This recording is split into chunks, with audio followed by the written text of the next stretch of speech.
Bonjour à tous, on se retrouve aujourd'hui pour corriger le travail du mardi 28 avril. Alors vous avez été plusieurs, je crois 8 ou 9, à vous connecter à la classe virtuelle pour qu'on puisse discuter ensemble de cet exercice-là. Donc les élèves qui ont suivi la correction des exercices sur la classe virtuelle, il n'est pas nécessaire de regarder cette vidéo, je vais y raconter les mêmes choses. Après, si vous n'avez pas très bien compris ou si ça vous rassure, je vous interdis pas du tout de la regarder à nouveau. Alors, on commence avec le premier exercice, c'est-à-dire l'exercice 4, page 74.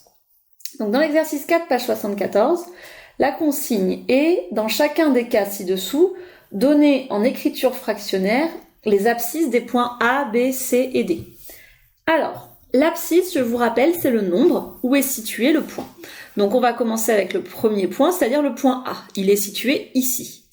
Alors, il n'est pas sur une unité entière. Les unités entières, c'est 0, 1, 2. Si le point A avait été placé ici, l'abscisse est donnée immédiatement. Donc, ce que je vois, c'est que pour le moment, le point A, il est situé entre 0 et 1.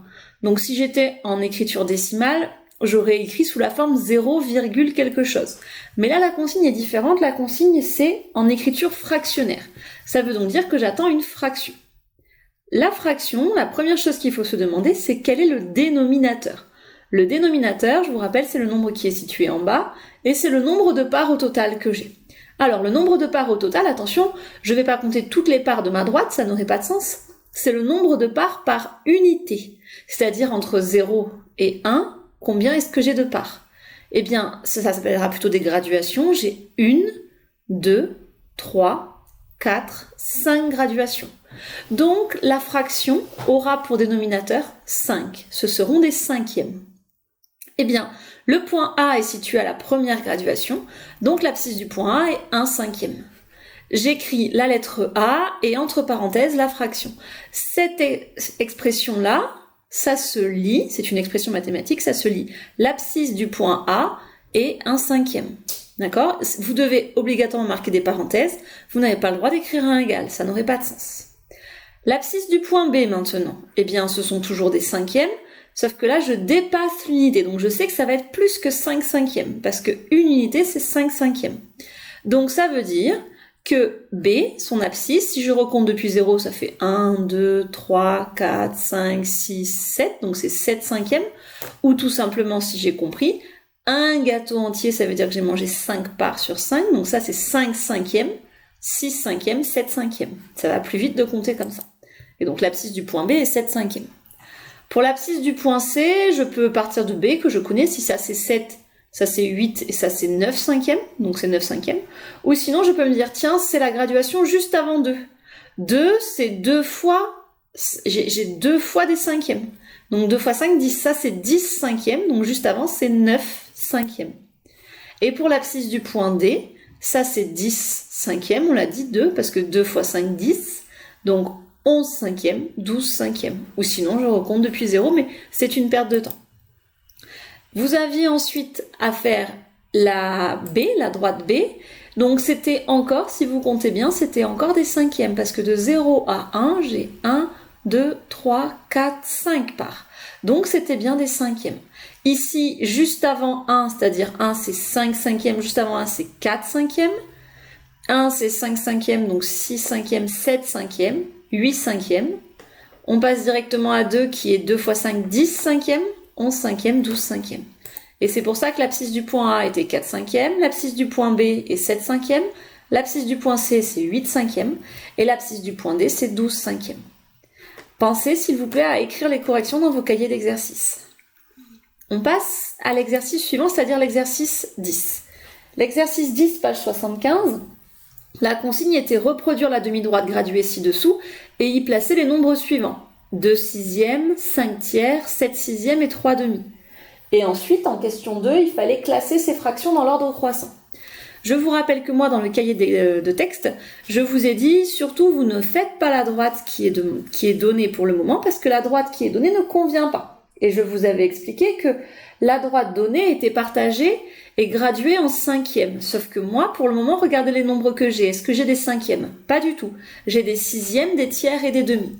Donc, je vais plutôt partager ma droite avec le dénominateur le plus grand. Le dénominateur le plus grand ici, c'est 6, donc je vais faire des sixièmes.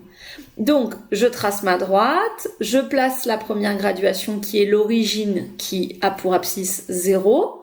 Et puis, pour placer des sixièmes, ça veut dire qu'il faut que je compte 6 parts avant de marquer le 1 de l'unité. Donc, je commence à 0, 1, 2, 3, 4, 5, 6. À 6, je mets le 1. Donc, je vous rappelle que ça veut dire qu'il y a 5 petits traits au milieu, mais il y a bien 6 graduations. Parce que les graduations, c'est l'espace. Ici, j'ai 1, 2, 3, 4, 5 et 6. 6 sixièmes. Donc, c'est comme ça que je vais graduer ma droite. Et je répète, pourquoi 6 graduations? Parce que le dénominateur le plus grand, c'était des sixièmes. Donc, pour placer 2 sixièmes, maintenant, c'est facile. Là, ça y est, chaque graduation, ce sont des sixièmes. 2 sixièmes, c'est la deuxième graduation. Donc, je place le point à 2 sixièmes. J'ai décidé 2 sixièmes de l'appeler le point A pour que vous le voyez bien sur ma droite. Pour le point B, donc on va l'appeler comme ça, 5 tiers. Le problème, c'est que 5 tiers, eh bien, ce n'est pas une fraction que l'on peut placer pour le moment, étant donné qu'il n'y a pas des tiers. Ma droite n'est pas partagée en tiers. Donc, ça veut dire que la fraction 5 tiers, il va falloir lui trouver une fraction égale. C'est ce qu'on a fait ça la semaine dernière. Donc, 5 tiers, si je veux maintenant pouvoir en parler, il va falloir que j'ai un dénominateur égal à 6. 3 fois quoi égale 6? 3 fois 2. Donc ça veut dire qu'en fait, il va falloir prendre des parts 2 fois plus grandes. Donc en fait, ça veut dire qu'au lieu d'avancer de 1, je vais avancer de 2. Donc en fait, ceci-là, c'est 1 tiers. Après, j'avance encore de 2 parts 2 tiers, j'avance encore de 2 parts 3 tiers. Et donc je vois que tiens, 2 sixièmes, ça peut aussi s'écrire 1 tiers. Eh bien oui, parce que 2 c'est 2 fois 1 et 6 c'est 3 fois 2. Bref, j'en reviens à ma fraction ici. 5 tiers, si je veux des sixièmes, ça veut dire que je dois prendre des parts 2 fois plus grandes et que je vais donc devoir multiplier par 2 chaque nombre.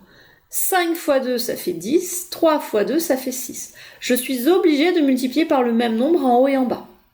Donc en fait, 5 tiers, je vais le placer à 10 sixièmes. Alors 10 sixièmes, je peux repartir de 0 et compter jusqu'à 10, ou tout simplement aussi, je peux me rappeler que 1 c'est 6 sixièmes, donc juste après c'est 7 sixièmes, 8 sixièmes, 9 sixièmes, 10 sixièmes, et c'est pour ça que je place le point B à cet endroit-là.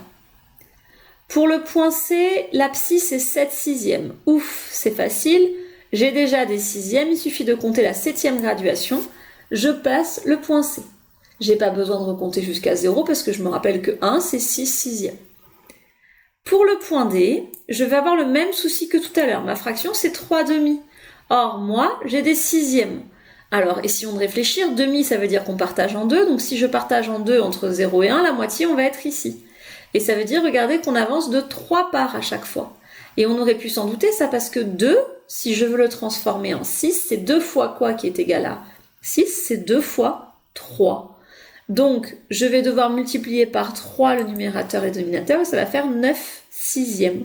Donc, 9 sixièmes, pour le placer, je me rappelle que 1, c'est 6 sixièmes, et j'avance de 3 de plus. 6 sixièmes, 7 sixièmes, 8 sixièmes, 9 sixièmes. Et donc, le point D est placé ici. Grâce à ça, désormais, je suis capable de ranger ces fractions dans l'ordre croissant. Comme elles sont rangées sur ma droite graduée, je sais que l'abscisse du point A est plus petite que l'abscisse du point C, plus petite que l'abscisse du point D et elle-même plus petite que l'abscisse du point B. Et donc, je vais pouvoir écrire ceci. A, c'était la première fraction, c'est-à-dire 2 sixièmes. Donc, 2 sixièmes était la plus petite. Ensuite, C, c'était 7 sixièmes. D, c'était 3 demi. Et B, c'était 5 tiers. Donc 2 sixièmes est plus petit que 7 sixièmes, est plus petit que 3 demi, est plus petit que 5 tiers. Quand je l'écris comme ça, ce n'est pas forcément évident à comprendre. Sauf qu'en fait, regardez, remplacer 3 demi par ce qu'on avait trouvé, c'est-à-dire 9 sixièmes. Eh bien, 2 est plus petit que 7 est plus petit que 9. Et 5 tiers, c'était 10 sixièmes.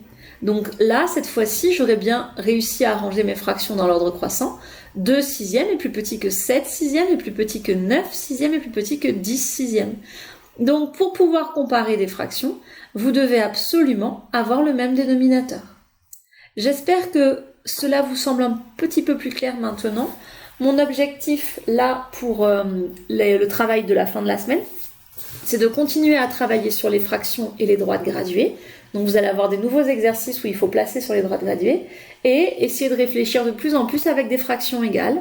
Et par la suite, on refera une leçon où je vous expliquerai encore bien comme il faut les fractions égales et ce sera à vous de travailler avec des exercices du livre. Voilà, vous n'hésitez pas à m'écrire, à m'appeler, à m'envoyer des messages si vous avez besoin pour plus d'explications si ce n'est pas clair. Je vous souhaite beaucoup de courage et à bientôt.